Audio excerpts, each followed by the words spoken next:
Om Ajnanatimirandhasya Jnananjanashalakaya Chakshurunmilitam Yena Tasmai Shri Gurave Namaha. Nama Om Vishnupadaya Krishna Presthaya Bhutale Srimate Bhaktivedanta Swamin Niti Namine. Namaste Saraswate Deve Gauravani Pracharine Nirvishesha Shunyavadi Paschatya Deshatarine. Jaya Shri Krishna Chaitanya Prabhu Nityananda Shri Advaita Gadadhara Srivasadi Gaura Bhakta Vrinda.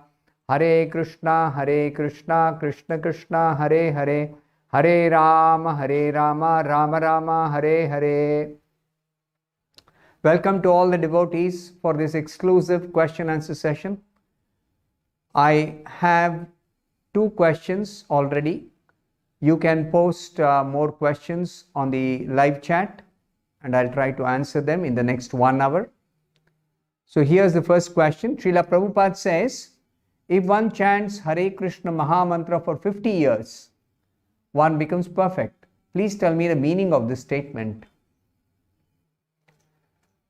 I have not been able to find this particular statement by Srila Prabhupada, but in any case, the one of the meanings of becoming perfect by chanting is that a mantra that somebody chants, it can have a specific effect. For example, there is a Arani mantra. If a person who is perfect in chanting mantras is chanting the Arani mantra, he is able to generate fire simply by chanting the mantra. So like that, the mantra siddhi results in the person being able to chant and bring about a effect of that chanting. So that is the meaning in which this particular statement is said.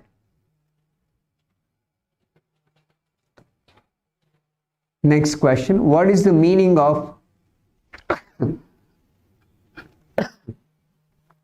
samam bonam? Yes, Prabhupada describes Krishna is the samam bonam. This is a phrase which means Krishna is the highest good.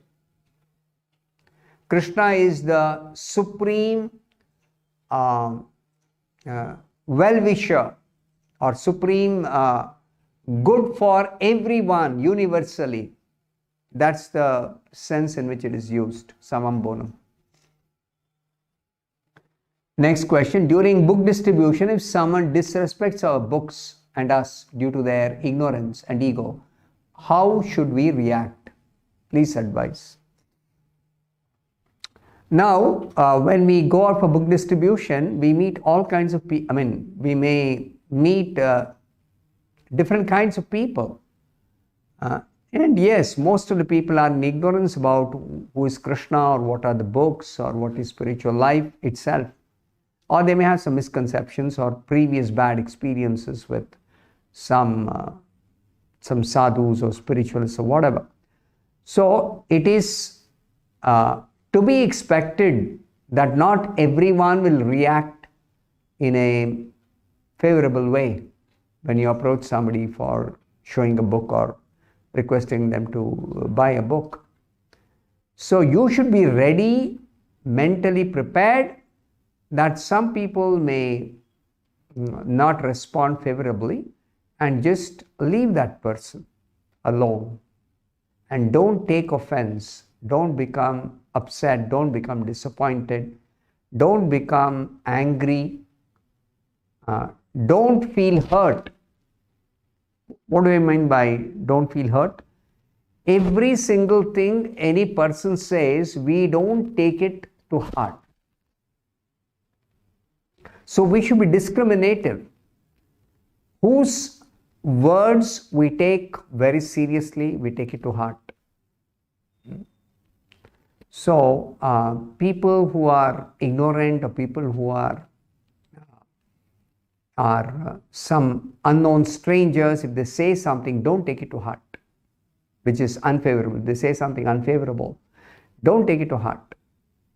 So our duty under the circumstances is that we try to approach people who are ignorant and try to enlighten them about Krishna consciousness, which can actually bring about a revolution in their life, which can save them from continuing to suffer repeatedly the miseries of material existence. So just like we were saved because somebody enlightened us or approached us and gave us Krishna consciousness or introduced us to Krishna consciousness, similarly we should also try to introduce new people, and for that sake we approach just anybody and everybody we can meet. So it is expected not everybody will react the same way. Now the next question, what is sixth sense? How does it work?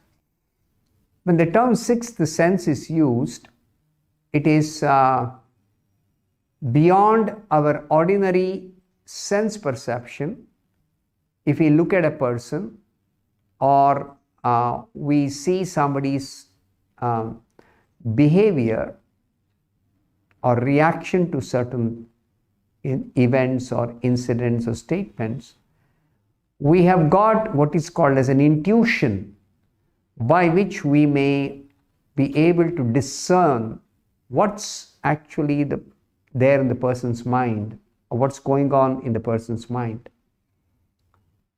See, the mind is something which is actually within and hidden from the other persons.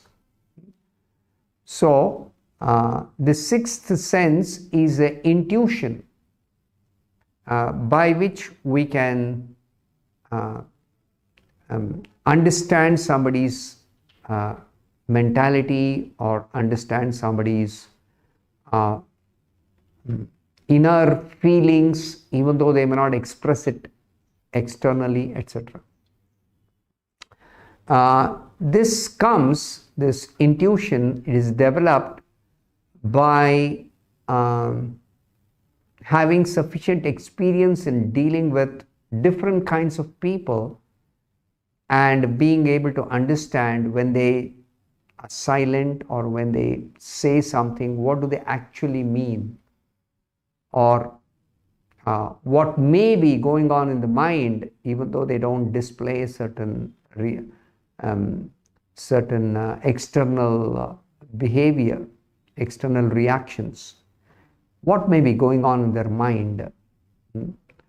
This is basically for the sake of trying to help a person or trying to favorably preach to a person who's undergoing a lot of difficulties in this material world or is simply suffering material miseries and doesn't know the way out of material miseries is actually Krishna consciousness.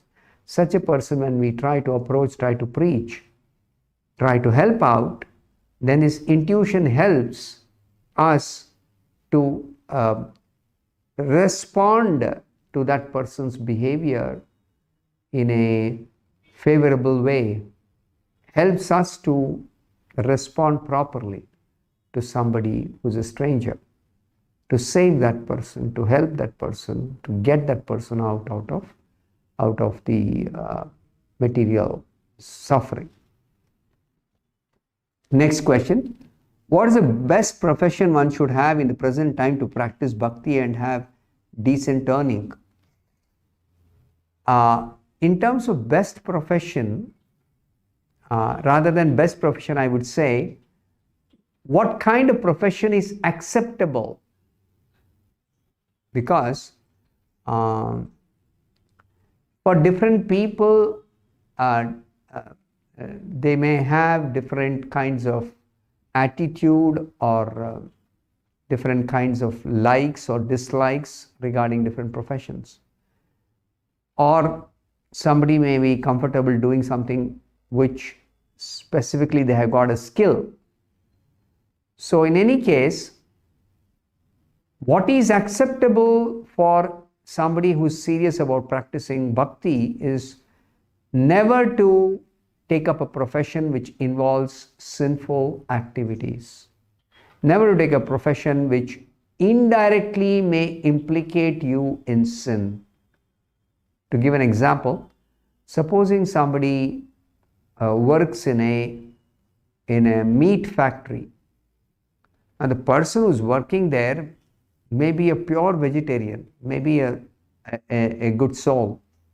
But even though the person is not in any way eating meat or involved in actual killing of an animal or whatever, sinful activities of that meat factory, but merely working in the meat factory, even in, let's say, some accounts department, where there is no direct involvement in anything, but indirectly, anybody who works in a meat factory, in any department which doesn't involve directly killing or packing or handling meat or transporting meat or whatever, not directly involved, but indirectly, such a person is also implicated in sinful reactions. So, such jobs should be never accepted by a devotee. And any honest means of earning is required for a person who wants to practice devotional service, at the same time have some means of earning money for maintaining themselves or their family. So we cannot say this profession or that profession is the best. Whatever suits you and whatever is available among the different ways of working without getting implicated in sinful reactions and without being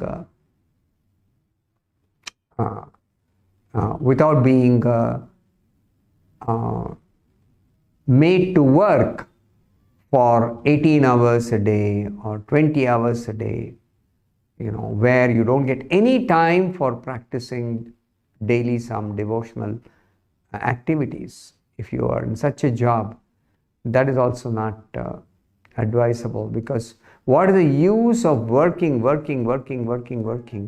when you cannot practice any little bit of devotional service, even some 1 hour or whatever, some little devotional service, you don't get time, then what is the use of that work? It's totally useless. It's only going to destroy you completely. So, like that, these considerations are important for devotees. Next question, if an initiated devotee missed to chant 16 rounds for some time, years, for XYZ reasons, but again can they start chanting 16 rounds? Are there any reactions for missing 16 rounds? Bhakti alone is such that there is no negative impact or no negative reaction for not practicing bhakti. There is no negative action. So let's say somebody stopped chanting 16 rounds, but again after some time, whatever time, they realize the importance of chanting and they feel that they have been missing chanting. Now they can take up. Yes, very good. If somebody who has stopped takes it up later on, it's very good, excellent. Krishna wants that. In fact, Krishna is active in everybody's heart. Krishna is waiting for us to take up devotional service and perfect our life by nicely executing Krishna consciousness. Krishna is waiting for that. And he encourages everybody, whatever little devotional service they may do, Krishna encourages by giving all facilities to make further progress on and on and on. And if there is a break, Krishna will be looking for the next opportunity when you can resume, when you can restart. If you are stopped, you can restart. Krishna will be waiting. When is this devotee going to again come back to Krishna consciousness? So there is no reaction, there is no negative impact, nothing at all. Bhakti is like that.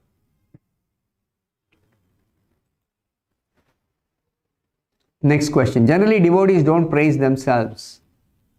But here in Srimad-Bhagavatam, we see that Vedavyasa calls himself as Mahamuni in the first canto. How to understand this? Vedavyasa has got a very special position. What is that? He is documenting facts, whether it is about himself or about Krishna or about any devotee, about an asura, whatever. He is documenting facts.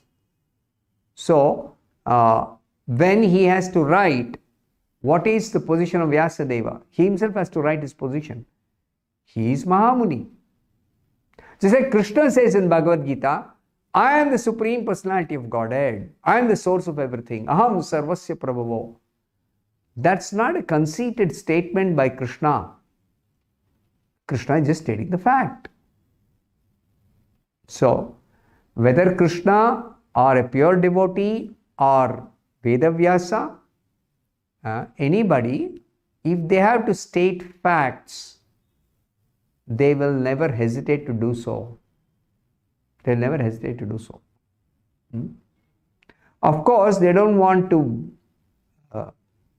glorify themselves for the sake of impressing others or for the sake of establishing themselves. No.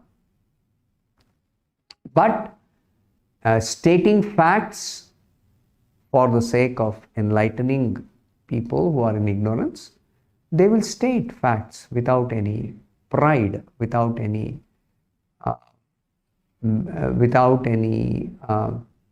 hesitation, without thinking it is imperfect or incorrect. No. So Vedavyasa is documenting what is his position. He is writing. This Bhagavatam is compiled by whom? By Vedavyasa. And what is the position of Vedavyasa? He is Mahamuni. So he is writing. Vedavyasa, the author of this Bhagavatam, is Mahamuni. Srimad-Bhagavate Mahamuni Krute. And Acharyas explain that why is it said Mahamuni Krute? So Acharya is explaining that he is Mahamuni. He is the greatest among the sages. So, and he is an incarnation of the Supreme Lord for the sake of compiling the Vedic literature. So, all these facts have to be considered, that he is Mahamuni. So, that is mentioned there in the Bhagavatam. He happened to write because it is his duty, it is his assigned service to write. So therefore there is no question of considering that it is inappropriate for him to write Mahamuni. Vedavyasa is a Mahamuni. How many times can a person take rebirth? As long as we are having material desires within our heart, we keep taking rebirth again and again and again and again and again. It can go on till we take to spiritual life and become purified and become eligible to get out of this cycle of birth and death. We keep on taking birth again and again and again. It can go on as long as we don't have, as long as we don't become free from material desires, desires for material enjoyment. This birth and death will continue. It'll not stop. Next question. If you use insect repellent to keep ants away and use pesticides in the garden to keep pests away in unavoidable situations, since doing so kills these jivas, do we incur any reactions for such activities? Killing is going to give us reaction. Yes. Sinful reaction. Yes. We have no right to kill anybody.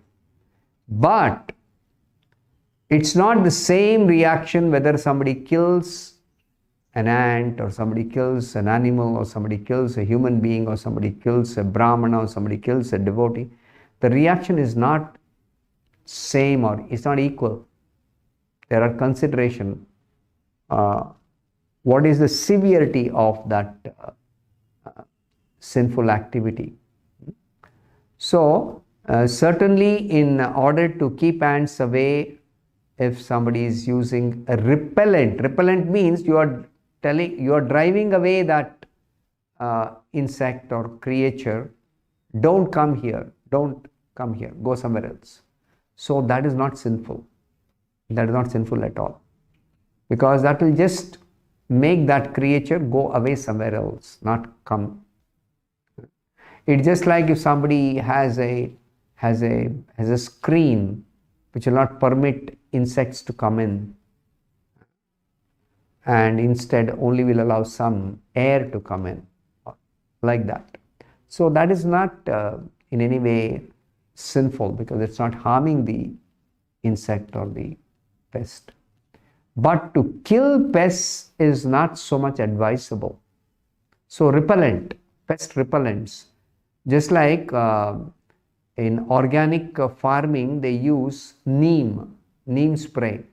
Now neem keeps away insects or pests, something like that. Neem does not kill the pests, and this is sprayed before the pest can attack. Like that, some prevention or shielding or guarding from the attack, that is advisable. And one more perspective, at least in former times, that let us say somebody has got a mango tree, and in the former times I've heard in Mysore that one gentleman said he had a mango tree. He had means, now I don't know what is the situation, but he had a 80-year-old mango tree. I'm telling something which I heard 20 years back. And that tree used to give about 20,000 fruits in the season, once a year. And he says that of the 20,000 fruits that are there in the tree, when it is not fully ripened, some will be eaten by birds, some fruits will not mature in the tree, they will fall down prematurely. Some fruits will be, children will throw stones and make some raw mangoes fall down, like that. So he says about 5,000 or 8,000 like that goes away. Ultimately, he does not get 20,000, but he does not mind. He says, how much do I require and my family require? Very, very less compared to what it is giving. So he says, finally I get about 10,000 good mangoes, and that also he distributes it to the temple. He does not sell them, because he says, I have done nothing for this tree. I have done no work. My great-grandfather planted a sapling, and then this tree has grown, and it's been year after year it has been giving fruits. So this is, and I have done nothing for it. So I have no right to sell this. I just give away to all my neighbors, to all the temples, to all my relatives, and still in spite of that something remains. Then he tells his wife to make some jam out of it, mango jam or mango, some pickle or mango, not pickle, something like that. So keep it with some preservatives for use in another form later on. during the later part of the year. So like that, people don't mind if some few birds or some few pests take away some portion of the fruit or some portion of the grains even sometimes, you see. So it's not that everything a person grows is exclusively meant for the person who's having a field or having some tree or putting some efforts to grow it. No, we should understand that we are not the only ones who are the beneficiaries of what is being provided by Krishna's arrangement. We take for our requirements, while we don't resent somebody else taking a little, especially birds. They take very little. They'll only take as much as they want. I've even seen this. Supposing there are a lot of ants coming into a particular room where there's some grains of sugar, let us say. If you carefully observe, the ants, each of the ant may take just one grain. It will only take one grain and it will go away. And after the ants have, all the ants that are there have gone away, you will not see any more ants till their stock is exhausted and again they come. So they never hoard, they only take as much as they require. Birds are also like that. Even animals, even the tiger and lion in the jungle, when they are hungry, they have exhausted their stock of meat. Stock means they kill one animal, that flesh they will eat for many days. It will last them for many days. So then when again it is hungry and there is no more flesh, then it will go hunting. Till then it will not simply keep on killing every animal that it sees. No, it will never do that. So only among human beings, this developed intelligence is misused for hoarding, for taking more than necessary, for depriving somebody else who may be in need by taking more and wasting it or throwing it or just keeping it and not sharing it. This is only among human beings, not among any of the lower creatures. So this also we should remember, that we should try to prevent, we should try to allow some birds or some insects which take very little. We should not be disturbed or worried about that if they take very little. You don't get 100%, but if you get 80%, you get 70%, you should be satisfied with that, or whatever you are growing or producing, like that. So this attitude will solve all problems actually. This attitude will solve all problems. Also, one more thing, pests attack, which will totally destroy your crop, let us say. Some pests are like that. That is only because somebody is very, very sinful. Not everybody's crop is attacked by pests and completely destroyed. No, it never happens. It never happens. Nature, that is the way things are arranged. So, a person should consider that in spite of my trying to prevent, in spite of my trying to take all precautions, some particular unfortunate time I lost all the grains, then that is due to my own sinful deeds in the past. I deprived somebody by destroying their crop. So now I have to get that reaction. I have to get that reaction. So such people, how much ever they try to prevent pests, they will not be successful. They cannot. Ultimately, you see, in spite of so much of technological advancement, the pests also, they mutate, they become resistant to some kind of poison that somebody may actually use against the pests, then what do the person do? So this is not the real solution, that trying to find some technological, by chemical, research, find a poison which will kill the pest. But then the poison may be harmful for me also. If it can kill a pest, it can also be harmful for me. So what is the use of spraying a chemical which kills the pests and also harms me? Even if the crop or the fruit is saved, that is infested with that poison to keep away the pest, that poison is going to be very harmful for me in the long run. If not immediately, it's going to kill me. It's going to bring about some organ damage or something like that. So that's not really the way to avoid pests, by spraying some chemical poison to destroy the pests. No, don't do that.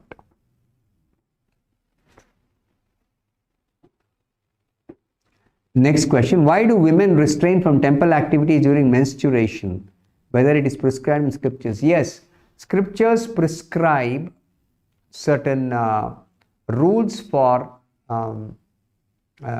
cleanliness. Cleanliness is not just physical aspect of cleanliness. Please understand this. There is, of course, physically we have to be clean. We have to take bath. We should be wearing fresh clothes. We should keep our surroundings clean. We should not keep it dirty. Only then it's suitable for deity worship or for offering prayers to the Lord. Yes. Apart from that, there is also the contamination in the mind. If somebody is not in a proper frame of mind, for example, there's a death in the family, then for a certain number of days there is something called a mourning period. During the mourning period, one should not worship the deity. Why? Because the frame of mind is not suitable for offering prayers, for worshipping the deity, etc. One should be in a proper frame of mind.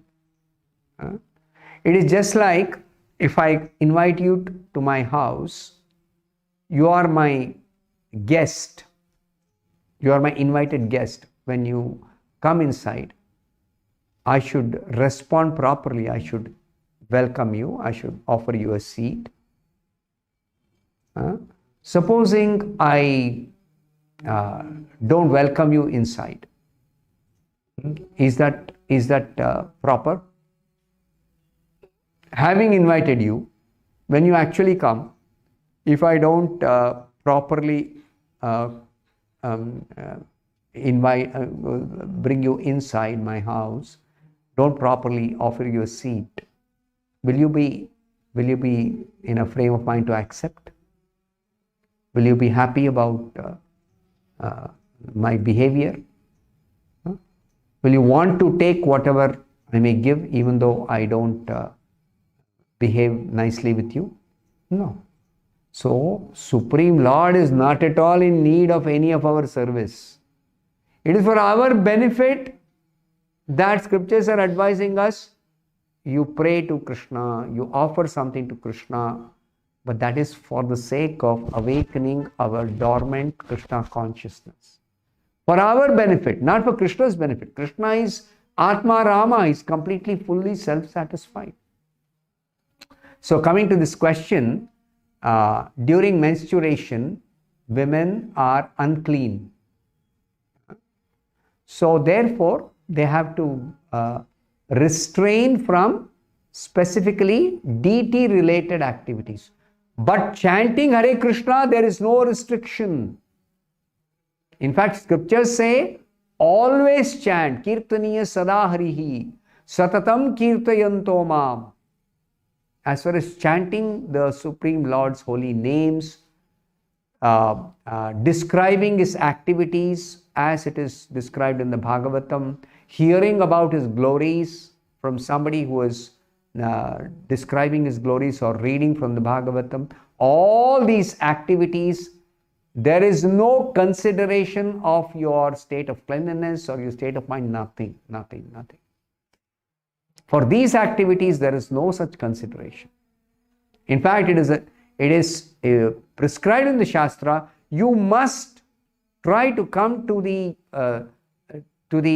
level of chanting always, or always remembering, always thinking of Krishna. Krishna says man mana. The meaning is always think of me. Always think of me. There is no time restriction. There is no question of what is your state of cleanliness in your home, or whether there has been a death in the family. Nothing. There is no bar for that. So bhakti, please remember, certain activities of bhakti are restrained. Not all activities.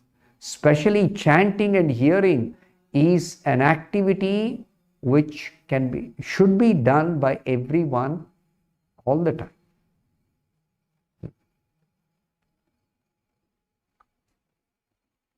Next question. 1.7.20 states, the subtle forms of material activities are finer than gross methods of manipulation. But don't gross forms of material manipulation like using mantra, yantra and tantra lead to subtle form? Now, this mantra is subtle. It's subtle itself. There is nothing gross about mantra. Yantra also, it has got a subtle effect, not a gross effect. Yantra, there is no gross effect. And tantra also, if properly followed, tantra also has got a subtle effect. There is no gross effect of tantra. So all the three you are mentioning are subtle form of actually performing certain activities. It is all subtle. It is nothing gross. So gross form of material manipulation is not the basis of this mantra, yantra and tantra. No, it is subtle only. Some gross effect may be there, but the method is a subtle form of using this technique. Next question. How to get rid of drinking 2 cups of coffee every day? I am following all other regulative principles in Krishna consciousness, but unable to give up coffee. Now, one reason why a person who is addicted to coffee is because of the nature of coffee itself, that it has got a chemical stimulant called caffeine, which actually becomes a habit that if I drink coffee, then that chemical stimulant called caffeine, the small content, it's a very small content in the coffee, that small dose of caffeine that stimulates my mind, it makes me active.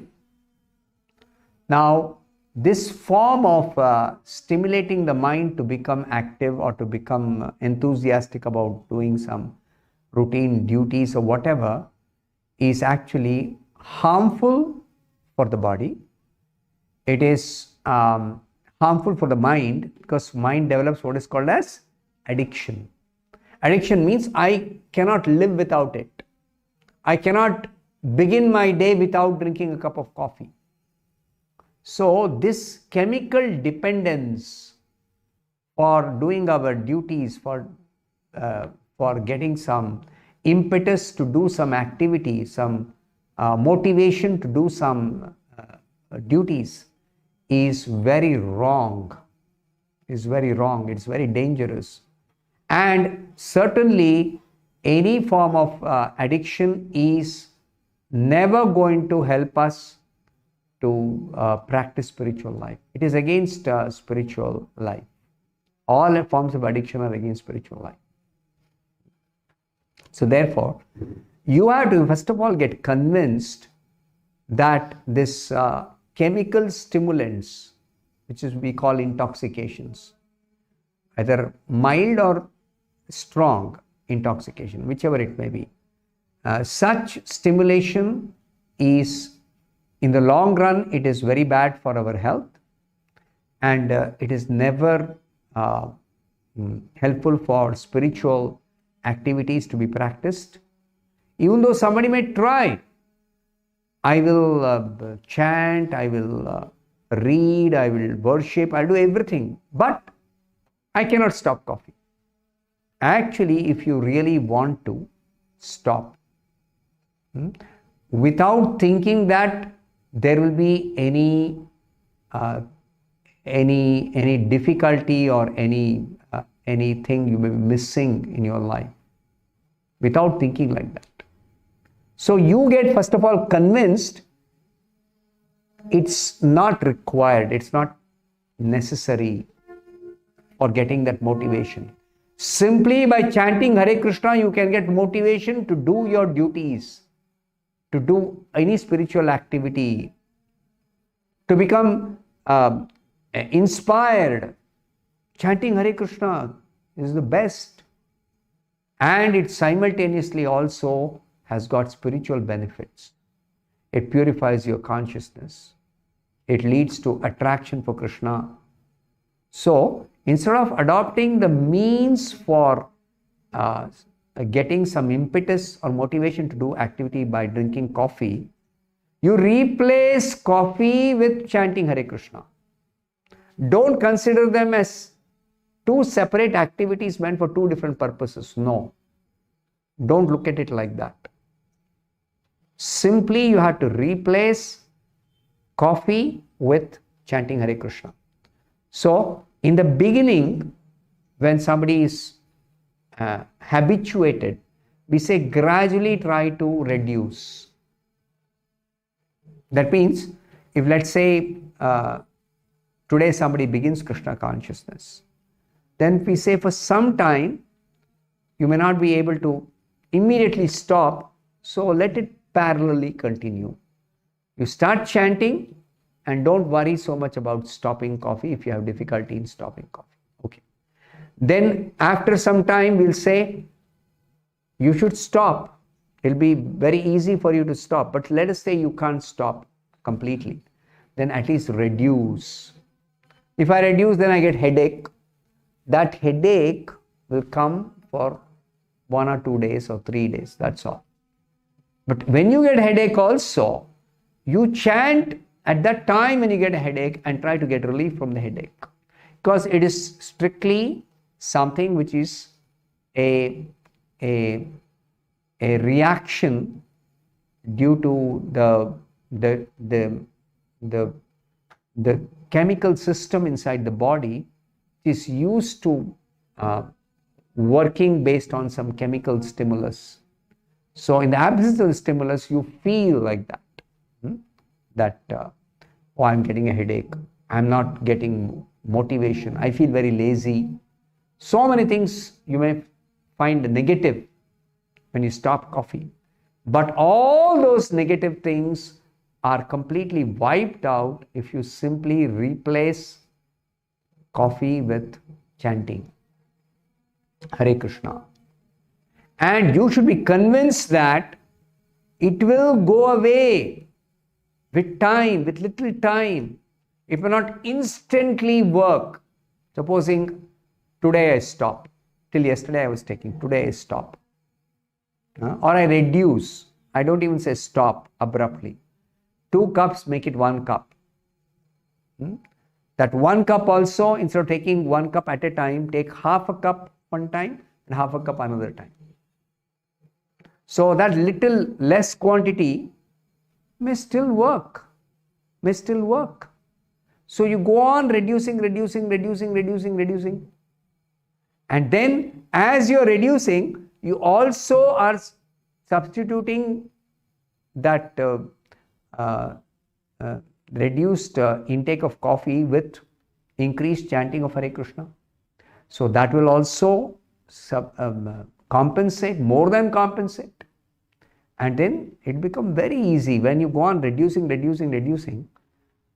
it becomes very easy for you to completely stop. When you're taking very little, that very little hardly has got any real impact on your chemical stimulation, you can completely stop it. And millions have done it. It is nothing new that you are trying. You see, if Prabhupada could give Hare Krishna mantra to drug addicts and help and make them give up drugs, which is very, very, very difficult to give up, drug addiction. So then what is the difficulty in giving up coffee? Coffee is very, very minor form of a chemical stimulus among all the different chemical things that stimulate a person's mind-body system. Coffee is very, very, very, very mild intoxicant, very mild, but it is intoxicant. It is detrimental for spiritual progress. So therefore you must stop, but you start reducing, start increasing your chanting, and become convinced that coffee is not necessary at all. You have to become convinced about this. For doing your normal duties, for getting the inspiration or the motivation to do some activity, you don't require any chemical stimulus. You don't require nothing, no chemical stimulus required.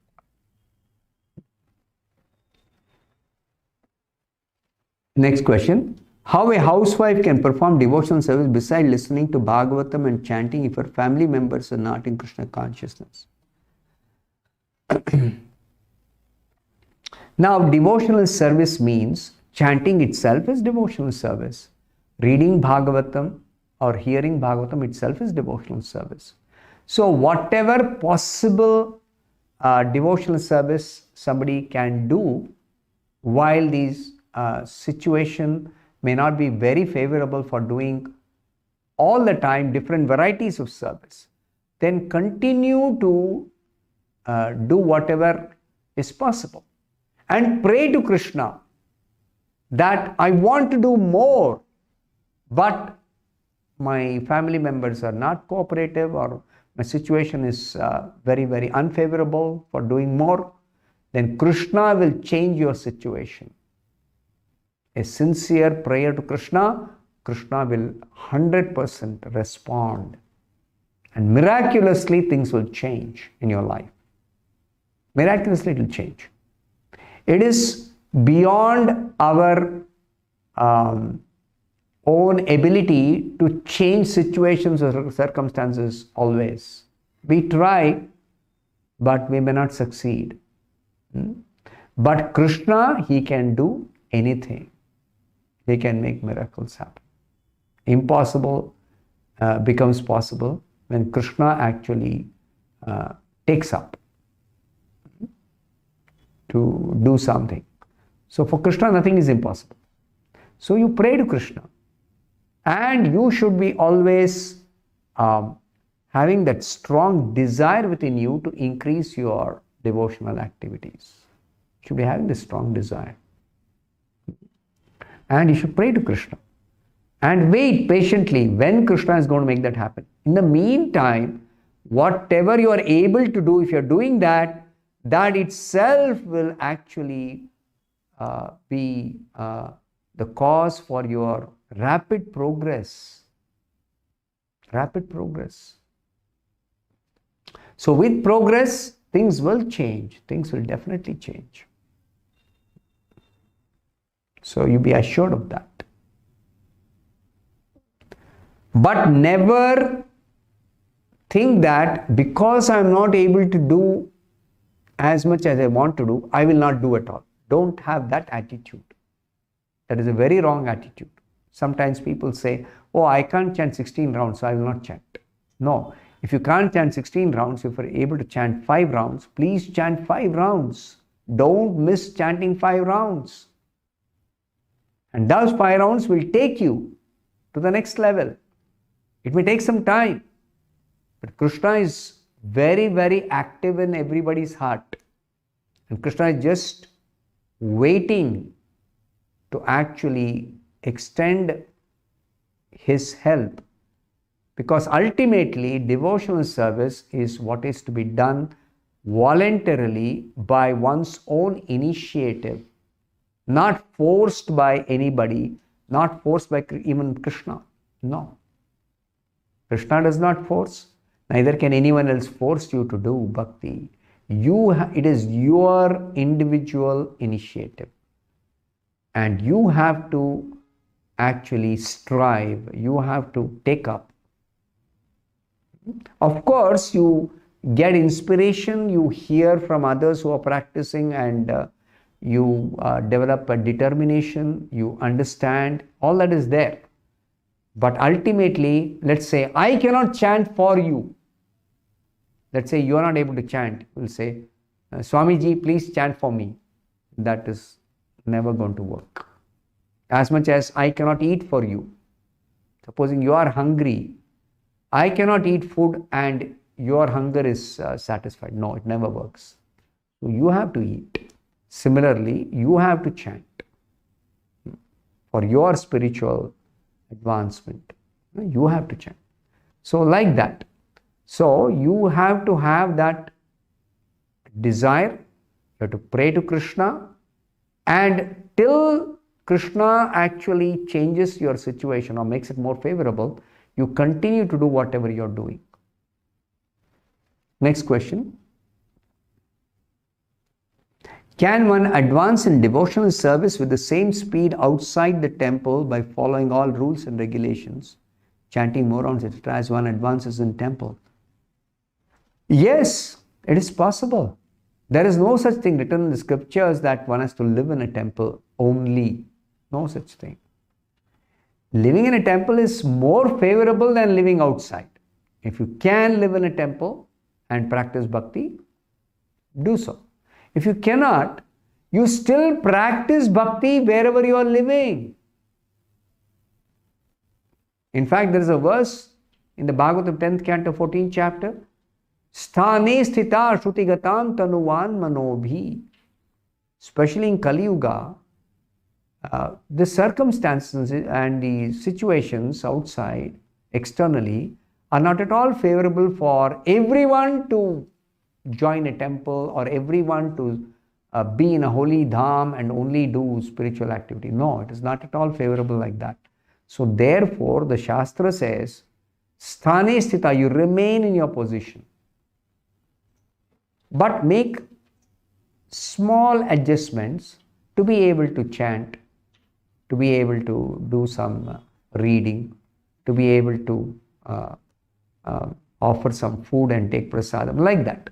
So you make some small adjustments and try to do whatever best you can, remaining in your position, remaining in your home, or remaining in your place. So that is the instruction of the Shastra. So it is true that if one follows all the rules and regulations, even staying at home, outside the temple, can make advancement. And Prabhupada is actually instructing us, end of this life, go back to Godhead. That is Prabhupada's movement. Not that it will take 100 lives or 1,000,000 lives or 10,000 lives. No. Prabhupada's movement is go back to Godhead at the end of this life. This very life. This very life. At least for human beings.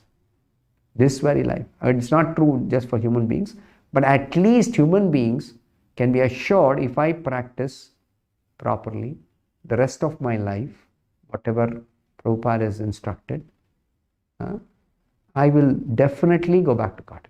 There's no doubt about it. It is not dependent on only those who are staying in temple who can go back to Godhead.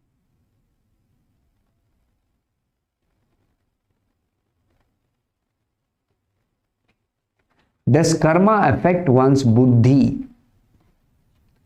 When we say buddhi, there is what is called as material intelligence and there is spiritual intelligence. Karma affects our material intelligence. To give an example, according to karma, different children have different abilities to, let us say, pick up how to do a maths problem. That is based on karma.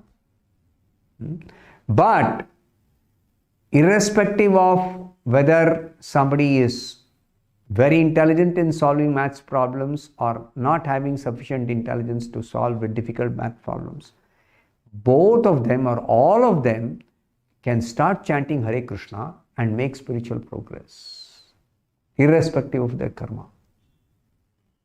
So spiritual intelligence is independent of karma. And what is that spiritual intelligence? That if I chant Hare Krishna, it will be ultimately good for me. It is meant for my ultimate good, for my highest benefit. This is spiritual intelligence. This spiritual intelligence is developed by hearing, by associating, by taking prasadam, by associating with devotees. That spiritual intelligence is there and it's awakened. Need to be awakened only, that's all. And that is not dependent on karma. So material intelligence, yes, is affected by karma. Good karma people have more material intelligence. Bad karma people have less material intelligence. That is it. And people who are performing sinful activities carelessly or even knowingly, they say, I don't believe in the laws of nature or the karma, laws of karma. I don't believe in that. So they do sinful activities. Their material intelligence will not work at all. The more sinful they are, the more foolish they become. The more foolish they become. So material intelligence is affected by sinful activities. And bad karma, somebody doesn't have as much intelligence as some other person who has good karma. That is that. Material intelligence is affected. Why are people not becoming serious in Krishna consciousness even after 3 waves of COVID-19? That is the nature of material existence. In material existence, people in general are determined to enjoy in this world in spite of adverse situations, circumstances. Actually, material world is not at all a very conducive place, even for material enjoyment. This is everybody's experience. Sometime, some people may feel, oh, everything is fine. But how long? It is not for ever. No. Some calamity, some misery has to strike every person sometime in life. Death is going to come. Death is sure, 100% sure. And then when there is a pandemic, will pandemic only be dangerous for some select people? No. It's dangerous for every human being. Every human being. No exception. So, should understand that this body, material body, the way it is made, it is prone to these miseries. Even the healthiest person cannot escape death. Even the most active person in doing exercise and eating proper diet, etc., cannot stop aging of the body. Even disease, one cannot say, I will never become diseased my whole life. No, that's not possible. Disease has to attack. Due to various reasons, so many reasons are there. Not just one reason. So like that. So because people are determined to enjoy materially, they will not become serious in Krishna consciousness in spite of suffering or facing calamities. That's the That's the unfortunate position of people who are determined to enjoy. This is due to also what is called as demoniac mentality. Asuras are those who have this demoniac mentality. They are determined to enjoy under all circumstances. They want to defy the laws of nature. They can't, but they try. They think, oh, I am very powerful. I am very strong. My mind is very strong. So I am not going to be afraid of some sinful reactions that I have to face. I'm not afraid of death. I'm not afraid of disease. They may say that, but that's foolish. When actually disease attacks, then you see the person. It's totally different. How asuras, when they actually face Krishna, how they become despondent. They become very, very despondent. And finally, can any asura escape death? Can anybody, why asura? Anybody can escape death? Never. So I'll stop here. The remaining questions I will take up in the next session. Thank you very much. Hare Krishna.